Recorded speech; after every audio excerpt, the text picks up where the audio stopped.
কি এবার পাহাড়, সমুদ্র না জঙ্গল, ঘোরার মজা দ্বিগুণ হবে যদি থাকে মুখরোচক, আপনাদের সব সময় সফরসঙ্গী। মুখরোচক আপনাদের ভালোবাসায় জড়িয়ে ৭৫ বছর পেরিয়ে একদম শেষ সময়ে এসে হাজির আমরা, বুঝতেই পারছি রঙিন তো হয়ে গেছে। কি বলবে, কেমন আজ কাটলো?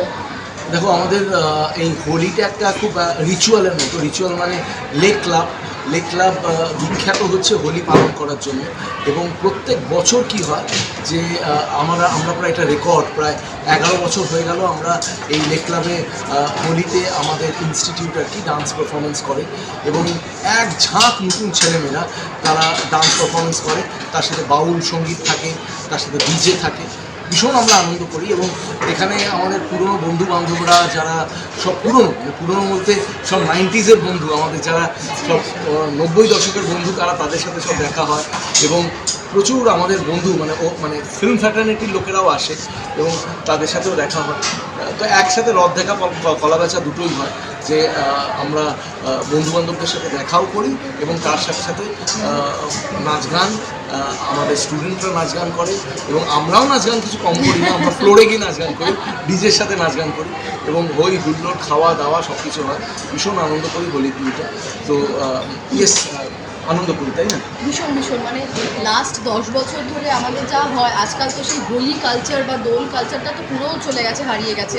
ওরাও যাতে সেই ফিলটা পায় সেই কারণে এখানে আমরা আসি প্রত্যেক বছর। মানে ওরা হওয়ার আগে থেকে আমি আসছি, এখন ওরা বিগত ধরো 4 বছর ধরে এখানে আসছে।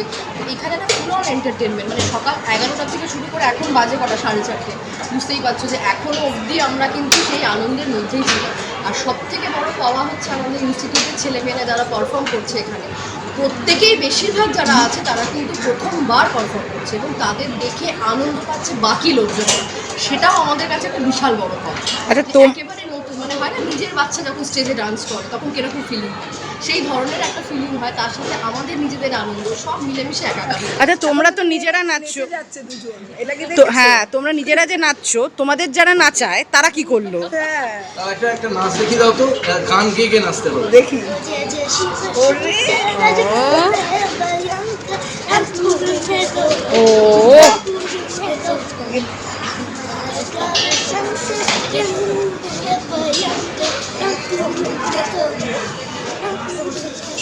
ওরে তৈরি গো, সম্রাটটা ময়নাদি তৈরি তো। মানে আমি যে দেখলাম মিলে গেল স্টেপ, গানের লাইন, শুধু করে সারাদিন এই করছে, পড়ার টিচার, আঁকার টিচার সবাইকে নাচ শিখিয়ে দিচ্ছে। তার মানে যা বুঝতে পারলাম ওদেরও একটু ক্যামেরার সামনে আসারই একটু ইচ্ছে রয়েছে। ভীষণ ইন্টারেস্ট, মানে ডান্স করার ভীষণ ইন্টারেস্ট, যার জন্য করছে।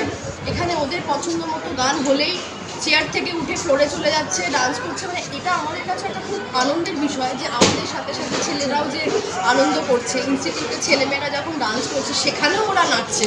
তো সেটা আর কি চাই এই একটা দিনে আনন্দ করার জন্য। আচ্ছা, এরপরে একটা মা বাবার না বাথরুমে সময় কাটে ওদের নিয়ে, যে স্নান করানোটায়। হ্যাঁ হ্যাঁ, সেই আজকের দিনে হ্যাঁ, এইটা আমার মা দায়িত্ব নিয়ে নিয়েছে। এটা আমি একদম নিশ্চিন্ত দিয়ে দেবো মায়ের ঘরে, দুজনকে যা পারে করবে। আমি যা শিবশঙ্কর নিজে করবো বাথরুমে। আজকে স্টেজে যে রোমান্টিক ডান্সটা দেখলাম এবং তারা দুজন বসেছিলেন, তারা এসে দাঁড়িয়ে ঢুকছে না, মানে বুঝলে এটা মা বাবার স্পেস, মা বাবা এটা রোমান্টিক নাচ করছে, এটা একটু বলো। মানে এত সুন্দর, আমি কোঅর্ডিনেশন। মাথাটা খারাপ সেটা ওরা জন্মের পর থেকেই বুঝে গেছে, যার জন্যে ওর বাবা তো বাড়িতে ফেরার পরেই একটা মিউজিক সিস্টেম চালিয়ে দেয়। বাড়িতে আসার পরে সে সকালবেলা স্কুল থাকুক না থাকুক, ওরা উঠে পড়ে নাচানাচি শুরু করে দেয়। তো বাড়িতে সারাক্ষণে এই জিনিসটা চলছে, ওদের কাছে এটা খুব একটা নতুন কিছু নয়। হ্যাঁ, বাবা মাও নাচছে। এবার মানে thanks to all of you যে তোমরা আসার পরে আমরা দুজনে নাচলাম, তারা ভীষণ রোমান্টিক হয়ে গেছে, এখন আর নাচেন আমার সাথে। ওই যে বললো সম্রাটদা এখন এত বড় অভিযোগ না, ময়না পয়সা দেবো, আমি তো নেবো। যারা পয়সা নেয় তাদের জন্য আমি নাচি না, ঠিক আছে, বাড়ি চলো, যেটা আছে সেটাও আমি নিয়ে নেবো। ও আজকে কিন্তু গেল। আচ্ছা, একটু ভালোবাসার ধরো রং মাখাতে হবে একে অপরকে, কোন রংটা মাখাবে এবং কেন মাখাবে একটু শুনি। আমার কাছে ভালোবাসার রং লাল ছাড়া কিছু হতে পারে না। তো অলরেডি বাড়িতে আবিরটা মাখিয়ে এসেছি লাল কালারটাই। না আমার কাছে তো সবসময় লাল, কেন আমার গাড়ি লাল, আমার আমার আমার বিভিন্ন জিনিস, মানে তুমি যদি আমার দেখো, আমাকে ক্যারেক্টার দেখো, আমি দেখবে যেমন বিভিন্ন জিনিস যেগুলো পছন্দের জিনিস সবই লাল হয়, তাই জন্য লাল। এই ভালোবাসা পাবে না, দেখো দুজনকে সামলে তাও লালটা মনে রেখে। হ্যাঁ দেখো কিছু বলো। 23 বছর পরে মানুষ ভাই বোন হয়ে যায়, বারবার করে আমি বলেছি। এক্স্যাক্টলি, আমি তো সেটাই বলছি, ভাই বোন হয়ে যাওয়ার পরে যে বাইরে কোথাও আমি যাইনি। ও এখন আমার দিদি আর আমি ওর ভাই।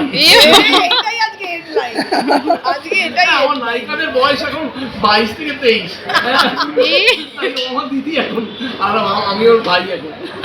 এটা হতে পারে, এটা কোনো মানে কিন্তু মানে আজকালকার ট্রেন্ড হচ্ছে একদম। বয়স্ক মেয়েদের বাচ্চা ছেলেরা পছন্দ করে। ঠিক। ছেলেদের লাইন লাগিয়ে দিতে পারি এক চুটকি, ও। কিন্তু চাই না সেটা। সম্রাটটা একটু একটু শুনছে, হ্যাঁ চ্যালেঞ্জ নেবে না। দেখো কিন্তু ঠিক চ্যালেঞ্জ আছে নিবি না শালা। একদম।